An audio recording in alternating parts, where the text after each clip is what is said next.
Donc aujourd'hui, on va voir des outils qui vont permettre d'aider le formateur en fait à gagner du temps dans sa préparation de cours quand il y a du suivi à faire à distance, en donnant notamment la main aux apprenants pour qu'ils puissent collaborer entre eux avec le formateur également.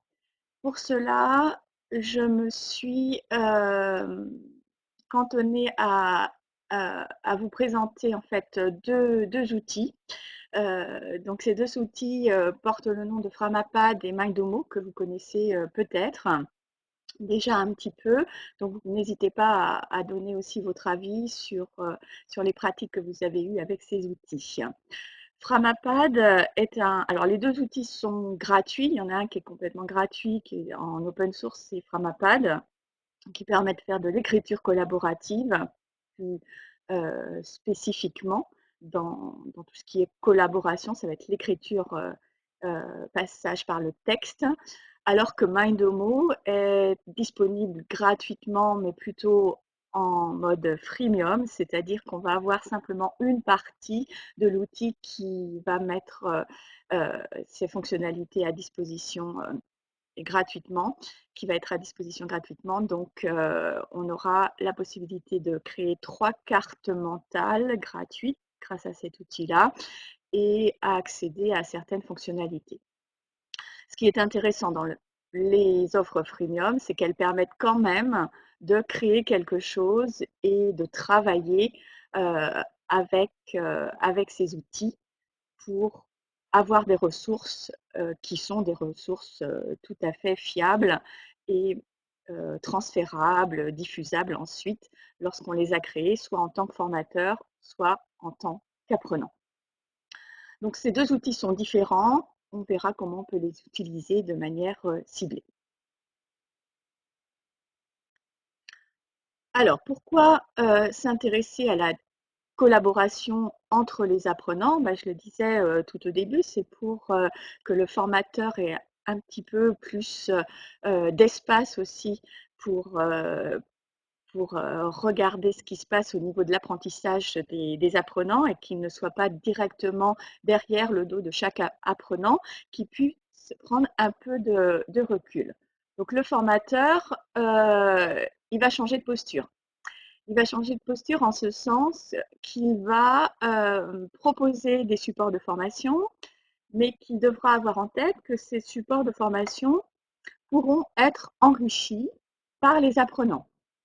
Le fait de mettre des documents sous forme collaborative va permettre de susciter de la part des apprenants un certain intérêt, un dynamisme qui va leur permettre, avec leurs propres idées, leurs recherches, leurs apports, d'enrichir pour tout le groupe de formation le premier support de formation qui aurait été mis à disposition par le formateur. Donc ça, c'est un premier point. Le deuxième point, c'est, comme je disais, de pouvoir suivre le travail sans être vraiment adossé à l'apprenant, sans être vraiment tout le temps derrière son dos, donc d'avoir plus de recul. Avoir du recul, ça va vous donner aussi du temps, vous, pour autre chose, pour peut-être aller vers des apprenants qui ont plus de lacunes, qui auraient plus de difficultés, besoin d'un peu plus d'accompagnement. Alors que le groupe qui fonctionne bien, que les autres apprenants pourront, eux, continuer leur collaboration sur un outil qui leur aura été mis à disposition. Une autre chose importante, c'est de rendre visibles les productions des apprenants, parce qu'une fois qu'elles vont être publiées, que vous allez travailler sur Internet, vous savez qu'il est très facile de rediffuser. On a souvent des passerelles vers les réseaux sociaux. De toute façon, c'est quelque chose de numérique, donc vous pouvez le récupérer, le retransférer, le remodifier aussi, l'enrichir avec des illustrations si on part de quelque chose de simplement textuel. Donc il y a beaucoup de choses à faire à partir du moment où les productions ont été numérisées. Et rendre visible des productions, ça veut dire aussi aborder une certaine reconnaissance du travail qui a été fait par les apprenants. Donc, c'est vrai qu'ils vont être responsabilisés par rapport à ce qu'ils ont fait. Je pense que ça, c'est important à avoir aussi en tête quand on est formateur, que le travail que l'on va demander aux apprenants, on peut le mettre en valeur.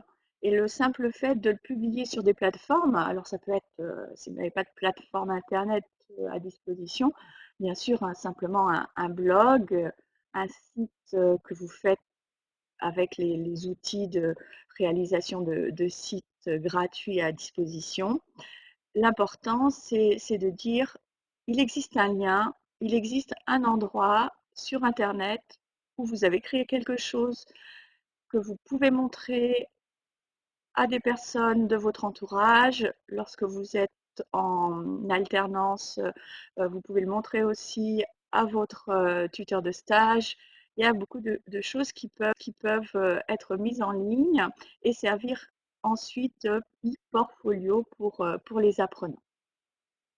Donc l'apprenant, lui, va se servir du travail qui sera fait en collaboration avec d'autres, comme on l'a vu pour participer à l'enrichissement de la séquence. Donc il va voir que le travail qu'il fournit de manière individuelle, il est pris en compte. Il est pris en compte par le groupe, par le formateur. Donc il va se responsabiliser parce qu'il publie le travail. Le fait de publier va aussi amener à réfléchir, à avoir ce temps de réflexion qui peut être inconscient, qui n'est pas forcément pris en compte par l'apprenant dès le départ, mais euh, indirectement, le fait de publier va nous forcer à nous poser la question, est-ce que c'est bien ce que je publie? Est-ce que je n'ai pas fait trop de fautes? Est-ce que ça correspond à la consigne qui a été donnée? Est-ce que ça va aider les autres aussi par rapport au travail qui est demandé? Voilà, donc on a une responsabilisation indirecte, inconsciente qui va se faire avant de publier, d'écrire en ligne avec les autres. Ensuite, quelque chose qui n'est pas forcément évident et donné à tout le monde, c'est pas du tout inné, c'est le fait de collaborer. Collaborer, apprendre à travailler ensemble, ce sont des choses qui vont arriver au fur et à mesure des différents travaux que vous allez proposer.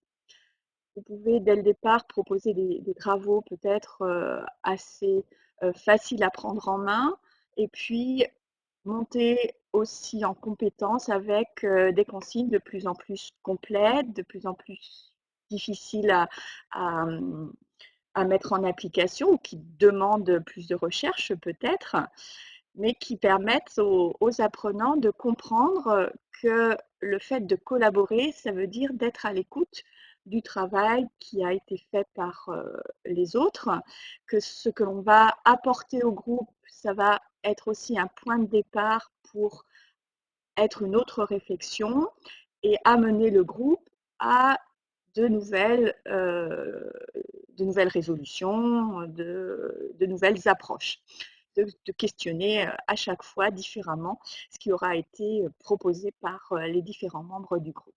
Donc la collaboration, faites attention, on peut proposer des outils collaboratifs aux apprenants, mais il faut que ça se fasse petit à petit, ou alors il faut que vous connaissiez très bien votre groupe, que vous sachiez que votre groupe, de toute façon, déjà peut-être en présentiel, ils avaient l'habitude de bien travailler ensemble, donc on va leur proposer à distance de continuer.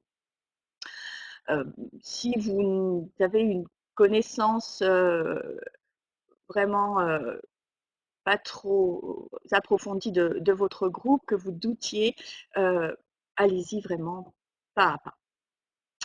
Et vous verrez que petit à petit, bah, chaque individu dans le groupe gagnera en autonomie, apprendra à devenir autonome par rapport à son apprentissage, à la manière de fonctionner avec le groupe et gagnera également en compétences. Donc les outils qu'on va mettre à disposition quand on fait ce suivi à distance vont leur permettre de monter en compétences au niveau numérique, puisque ces, ces habiletés, ils vont petit à petit aussi en prendre conscience et connaître les fonctionnalités des différents outils qu'ils vont utiliser pour collaborer et ensuite peut-être pour créer d'autres ressources, aller vers l'utilisation d'autres outils pour faire des créations de ressources sous format vidéo, voilà, ou utiliser tout autre outil à des fins pédagogiques. Voilà pour poser un petit peu le contexte et le pourquoi de la collaboration avec les apprenants et surtout de leur mettre entre les mains des outils qui leur permettront de travailler ensemble à distance. Donc, quels sont ces outils? On va passer maintenant à la présentation de ces outils. Donc, j'ai choisi un outil qui s'appelle Framapad. Alors, je ne sais pas, vous pouvez peut-être me dire dans le chat si vous connaissez déjà l'outil ou une des instances. En fait, Framapad est mise à disposition par Framasoft, Frama.org et, et fait partie donc et utilise le logiciel Etherpad comme moteur pour mettre à disposition ce qu'on appelle le pad, l'entourage donc collaboratif. Donc Framapad est un point d'entrée et si vous allez sur le site que je vous ai mis en lien, vous verrez qu'il y a d'autres instances qui proposent le même outil. Vous serez dans exactement le même environnement. Donc si un jour un site ne fonctionne pas, vous pouvez toujours vous tourner vers un autre site où vous pourrez toujours gratuitement vous connecter ou préparer un lien et ça fonctionnera exactement de la même manière. Voilà, donc Framapad, ça va être, on va le voir ensemble, hein, on va le tester, je vais vous proposer de le tester. C'est un outil qui permet de la collaboration et les alternatives au Framapad pour faire de l'écriture collaborative, c'est-à-dire ici on va travailler exclusivement avec du texte. On est sur un format de traitement de texte, donc les alternatives, ça va être tout simplement du Google Doc, du Word Online qui est gratuit sur inscription et qui permettent la collaboration. Souvent, les traitements de texte en ligne vont vous permettre l'aspect collaboratif et donnent des rôles aux personnes qui vont se connecter. Sur Framapad, je vous le propose aujourd'hui parce qu'il est très simple. Il n'y a pas besoin de s'inscrire. Les apprenants peuvent se connecter directement et avoir accès simplement sur le lien que vous allez leur donner au, au texte ou à l'espace collaboratif que vous avez mis en place. Donc on va voir ça ensemble. Je vais vous mettre donc à disposition un lien, le lien qui apparaît euh, sur cette diapositive que je mets également au centre ici de la classe virtuelle. Donc en cliquant sur accéder, vous allez pouvoir accéder à cet espace. Moi, je vais basculer en mode partage d'écran, comme ça on sera tous ensemble sur le même espace. Donc, je vais également le mettre dans le chat, comme ça ceux qui n'auront pas eu le temps de cliquer sur accéder une fois que je serai en partage d'écran, vous pourrez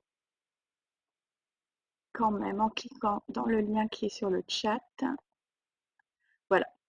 Et maintenant, je me mets en partage d'écran, donc je vais voir si vous vous êtes déjà connectés. On va voir ensemble comment ça se passe quand on est sur l'espace tous ensemble. Donc je charge. Voilà, on voit que vous avez très bien compris comment ça marchait. Donc il y a la possibilité.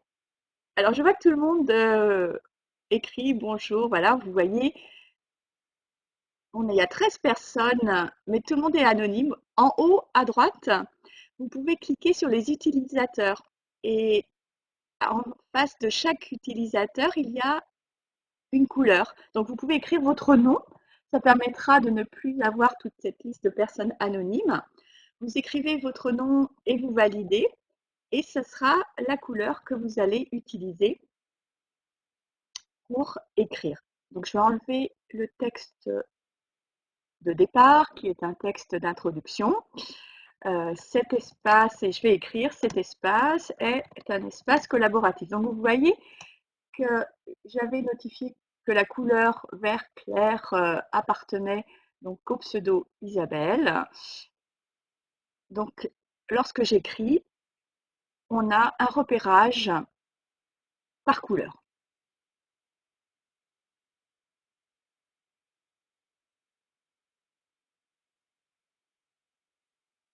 Merci Jean d'écrire. Voilà, on voit du rose, du rouge. Donc, le nombre de personnes qui se connectent directement au pad va apparaître avec une couleur différente. Donc, une remarque avec l'utilisation sous Firefox qui semble poser quelques problèmes. Moi, je suis également sur Chrome. C'est vrai que je ne vois pas de difficulté particulière avec l'utilisation du pad. Alors, ce qui est intéressant ici, c'est qu'on a deux possibilités de collaboration. La collaboration directe dans le texte avec l'éditeur, comme ce que vous êtes en train de pratiquer. Vous pouvez rajouter du texte, faire du copier-coller, et parallèlement le chat. Et le chat, moi, je le trouve intéressant à utiliser lorsqu'on est formateur, parce que vous pouvez avoir le scénario suivant.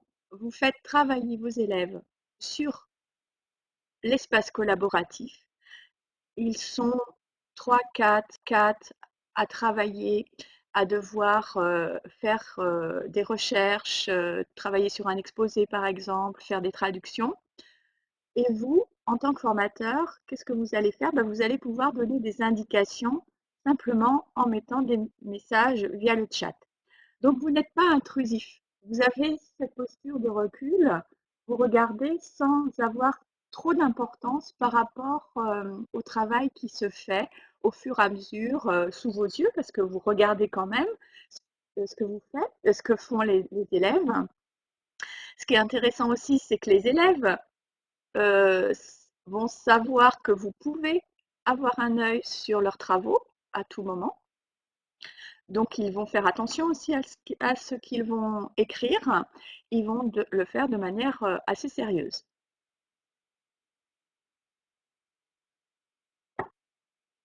Ah voilà, maintenant les anonymes ont des prénoms.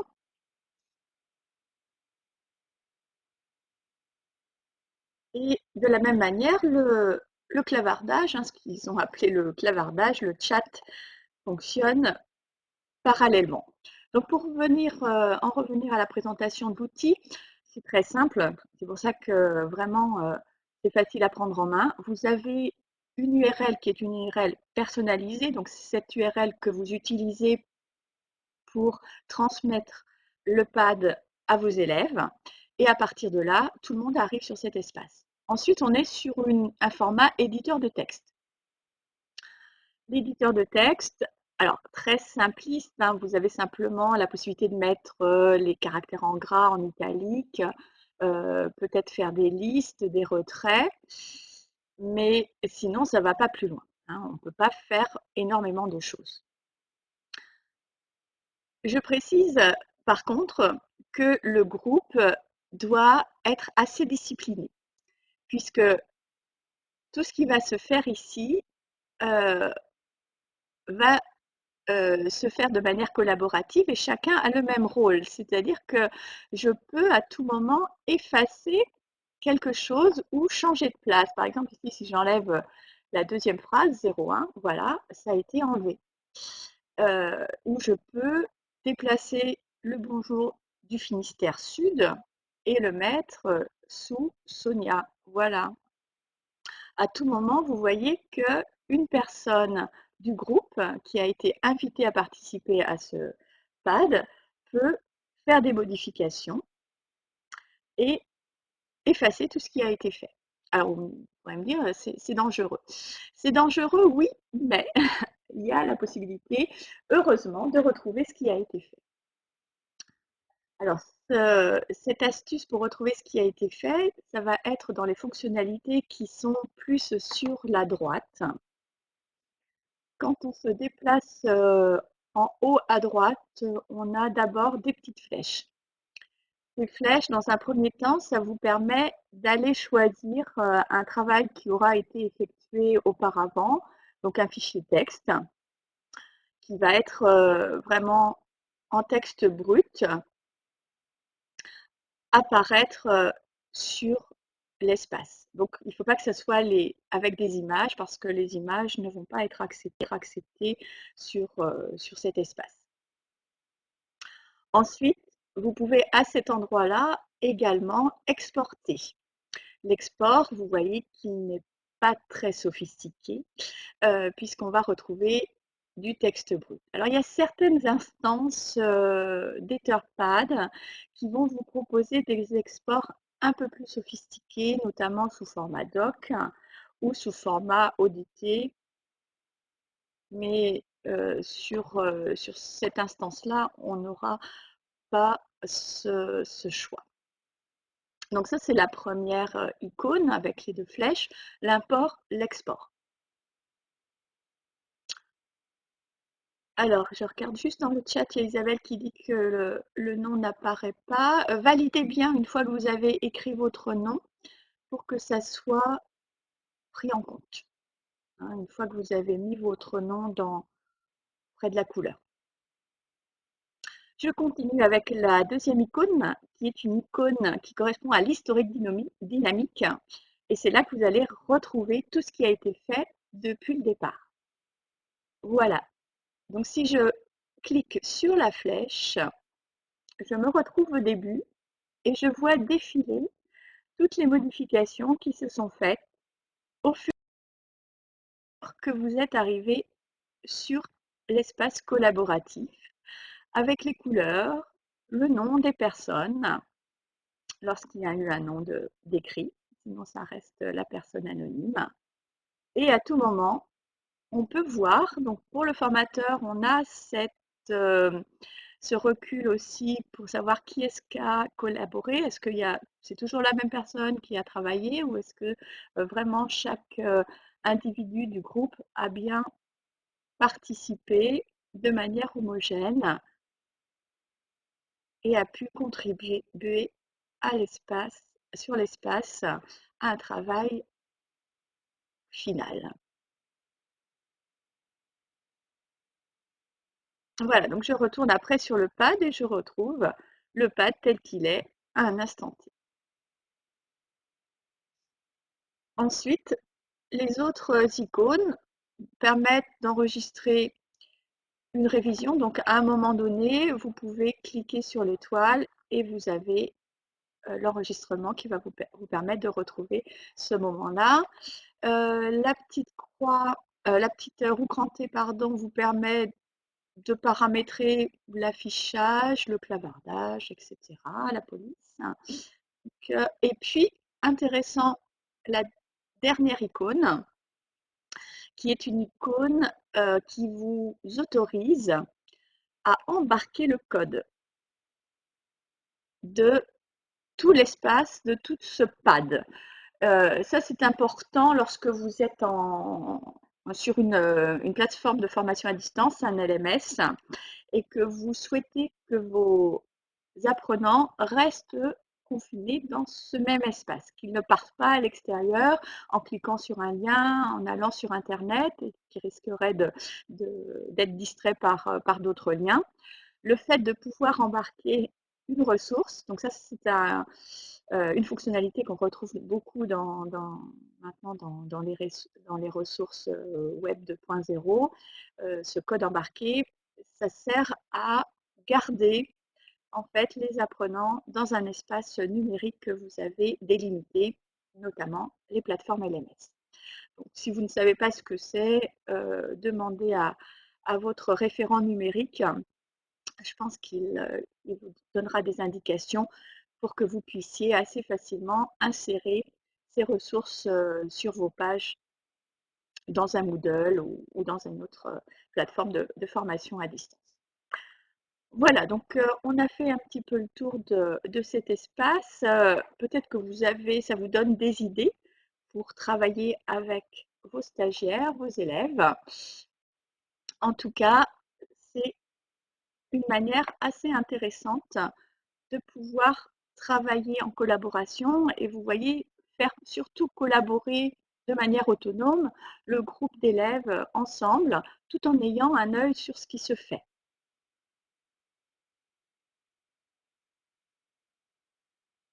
Alors, je vais revenir sur la diapositive de résumé euh, de l'utilisation donc de Framapad. Donc, il est gratuit en open source. Un fait intéressant, c'est qu'il se décline en français.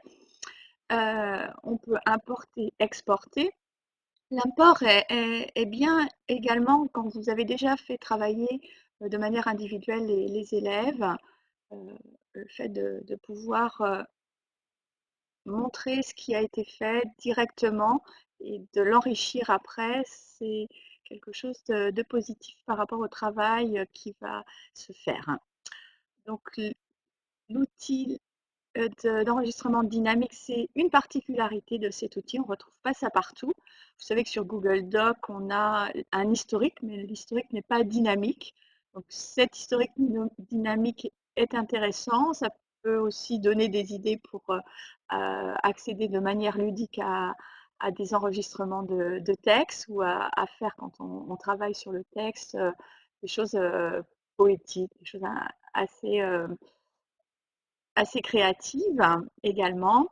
Le code couleur est quelque chose aussi qui est particulier à ce pad et le code embarqué qu'on retrouve quand même assez régulièrement sur les différents outils. Voilà pour résumer les principales fonctionnalités de ce Framapad qu'il est bien d'avoir en tête pour avancer. Je regarde peut-être rapidement si vous avez des questions dans le chat.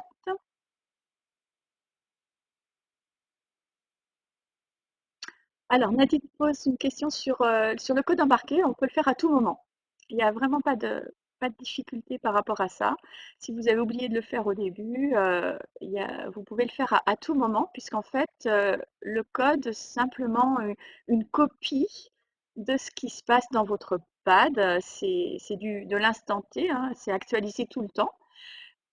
Donc, quand vous l'avez intégré sur votre plateforme LMS, vous pouvez continuer à travailler. C'est pas quelque chose de figé, hein. Faut bien voir la différence. C'est pas du tout un PDF ou une image.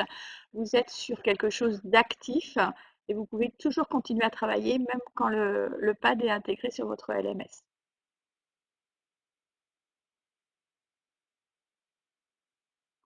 Alors, par rapport aux paramètres de sécurité de partage, pas trop. Simplement le fait que c'est hébergé sur Frama.org, donc normalement ils garantissent certaines sécurités, mais sinon il y a pas de plus de sécurité que cela. Voilà, je remonte un petit peu sur le chat pour voir si je n'ai pas laissé de côté des questions.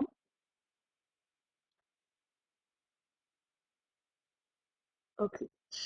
Donc je vais continuer avec le deuxième outil. Donc on ne va pas avoir le temps de voir en détail, mais que j'aimerais quand même vous présenter pour que vous puissiez l'avoir aussi en tête comme alternative ou comme complément. Avant de passer à l'outil, peut-être oui, se poser la question, qu'est-ce que je vais en faire maintenant de ce pad? Ici sur la diapositive, quelques idées. Faire une synthèse de cours, faire parler au sujet d'un événement quelconque, hein, ça peut être une visite de quelque chose ou une découverte ou d'un site, le résultat d'une recherche sur Internet. Bon, moi, j'étais enseignante en allemand, c'est vrai que j'utilisais pas mal pour faire de la traduction, pour amener les élèves à traduire des textes. Ça leur permet vraiment d'être très ouvert, de ne pas avoir d'appréhension pour mettre des mots, enlever les traductions, remettre le vocabulaire adéquat, pour travailler ensemble sur la rédaction d'un exposé, un travail littéraire, etc., etc. Je pense que de votre côté, vous aurez également des exemples d'applications.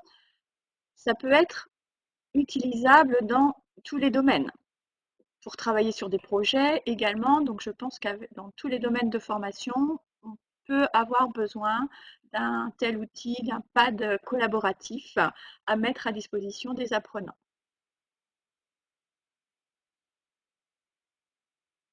Voilà, donc j'en arrive au deuxième outil, Mindomo, qui est un outil de réalisation de cartes mentales. Les cartes mentales, les cartes heuristiques, c'est peut-être un concept qui vous est connu.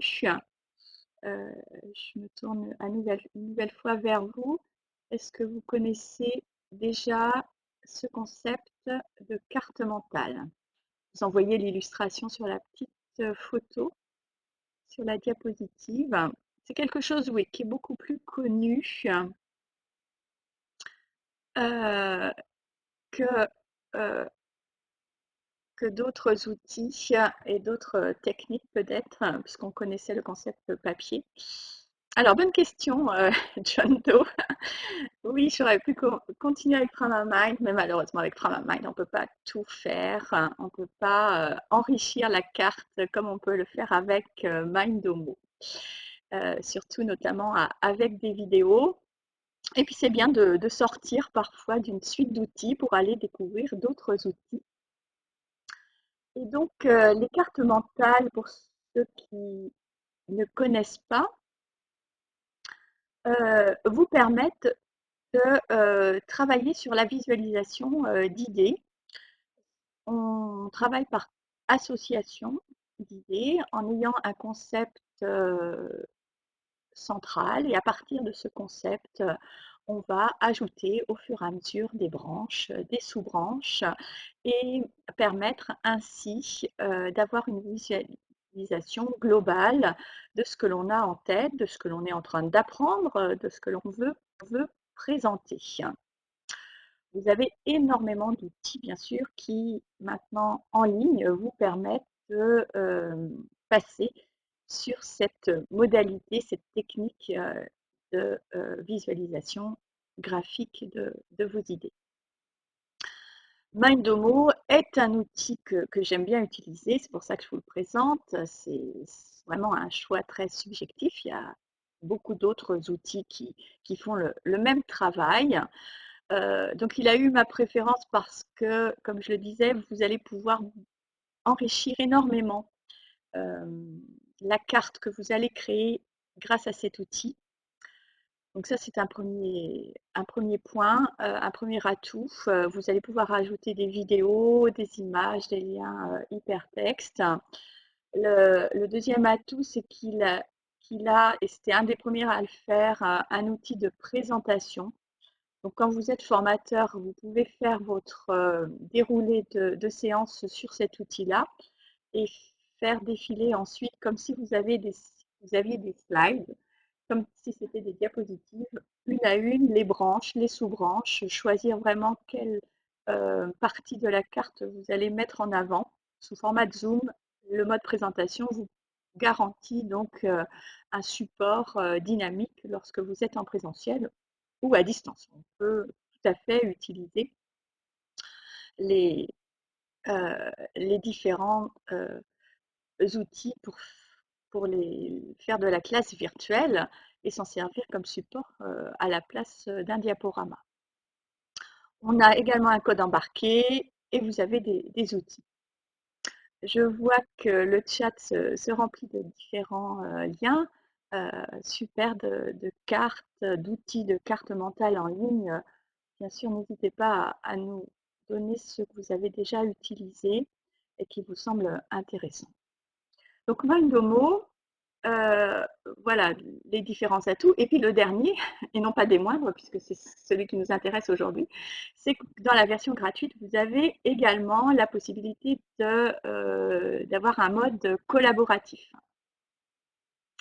Et le mode collaboratif est un petit peu caché.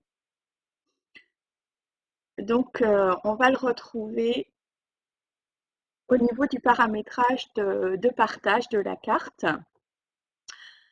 Lorsque vous allez indiquer la personne qui va participer à une écriture, une édition de votre carte. Donc en fait, c'est à notifier lorsque vous êtes dans les paramètres de partage. Je regarde, on a peut-être le temps d'aller directement en faisant un partage d'écran. Donc je vais vous montrer ça tout de suite. Je vais partager l'écran et voir avec vous sur Mindomo où se situe le partage.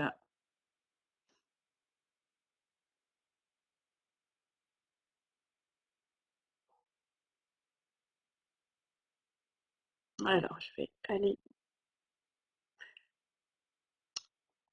Donc, la petite limite, c'est les 3 cartes gratuites. Si vous voulez passer à la version payante, vous aurez accès à toutes les fonctionnalités. Sinon, on est obligé de jongler avec peut-être différentes adresses mail. Voilà, donc ici, au niveau du partage, vous voyez les paramètres et les différents rôles que vous pouvez attribuer aux personnes que vous allez inviter. Donc, vous notez l'adresse de la personne que vous souhaitez inviter. Je vais refaire la même.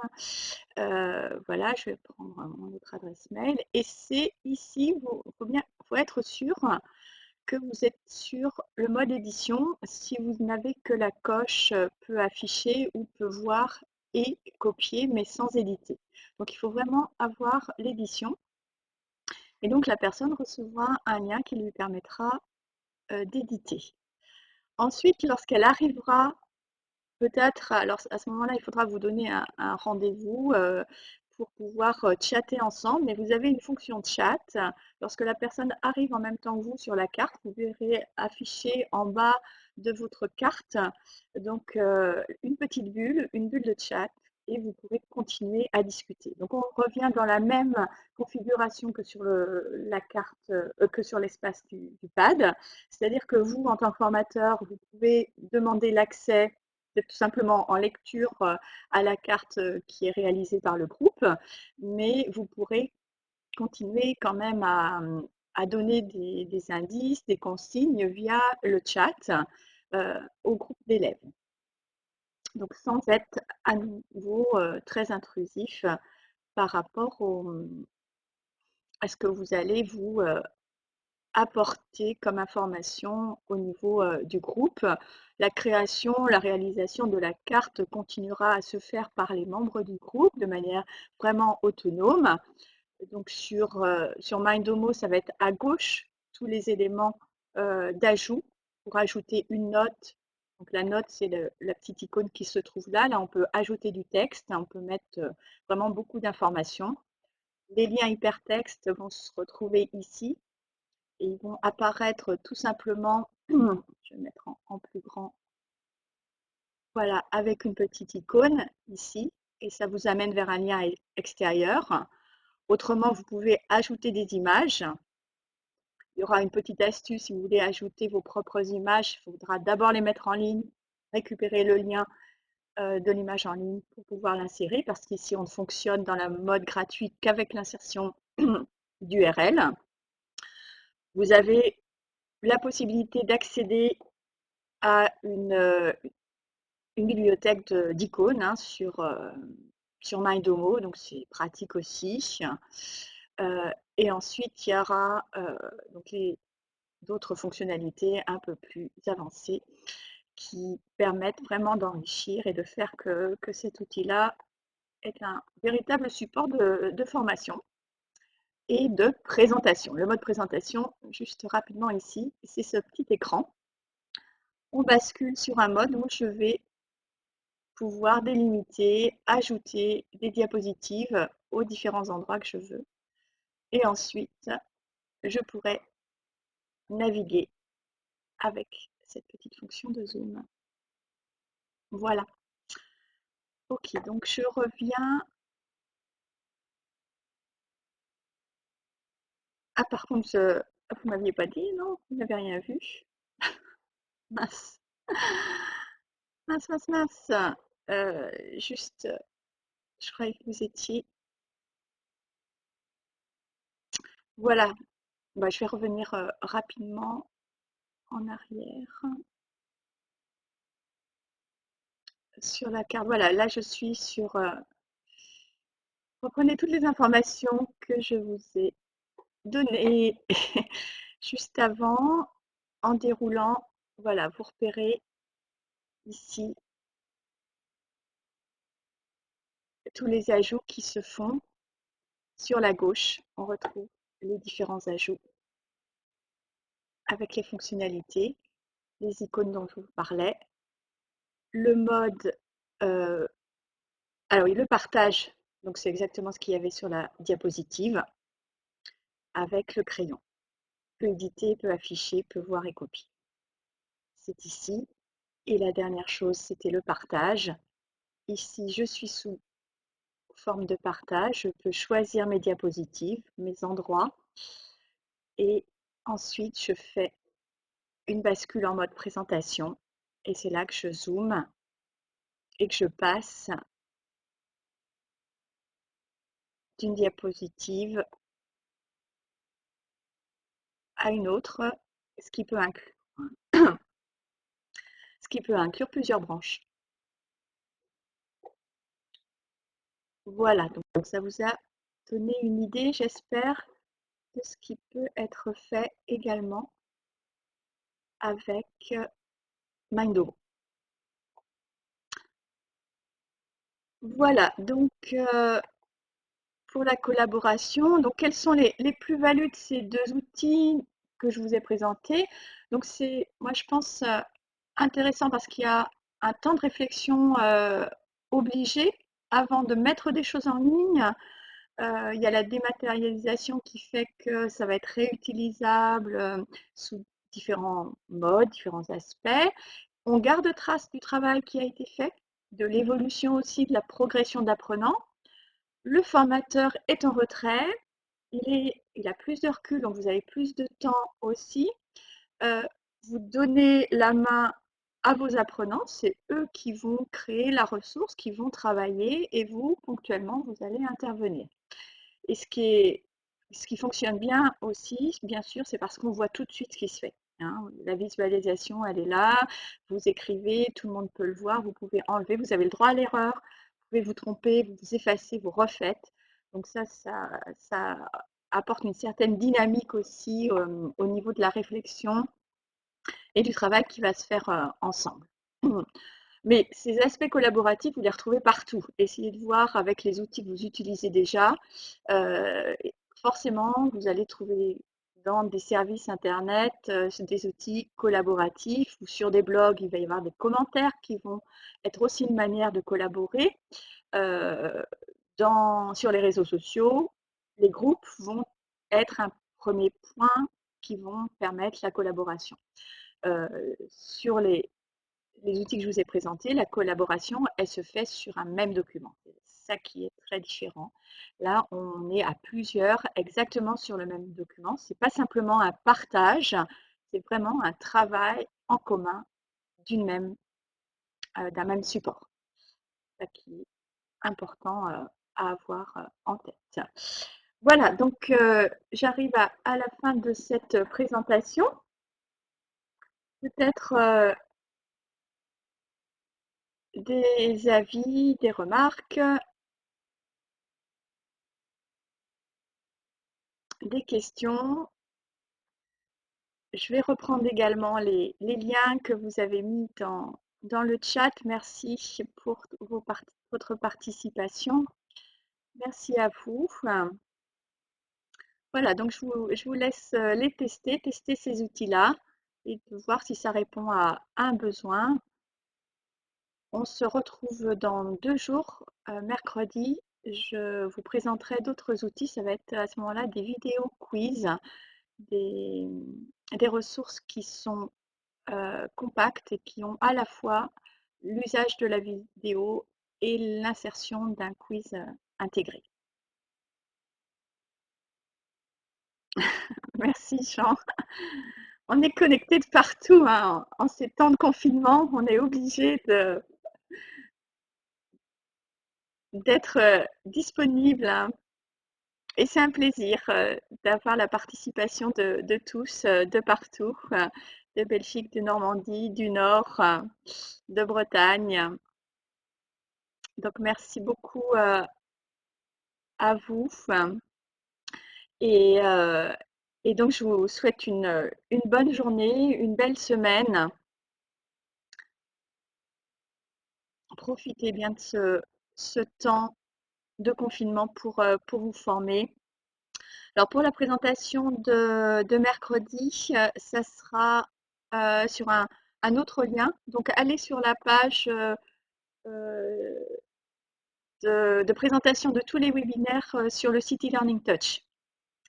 Jean-François a mis à disposition vraiment tous les liens. Et il y a un lien spécifique pour chaque classe virtuelle. Donc, le lien de la classe virtuelle de mercredi sera sur cette page. Et sinon, je le diffuserai également sur les réseaux sociaux, sur Twitter et LinkedIn. Voilà, bonne journée. Merci beaucoup.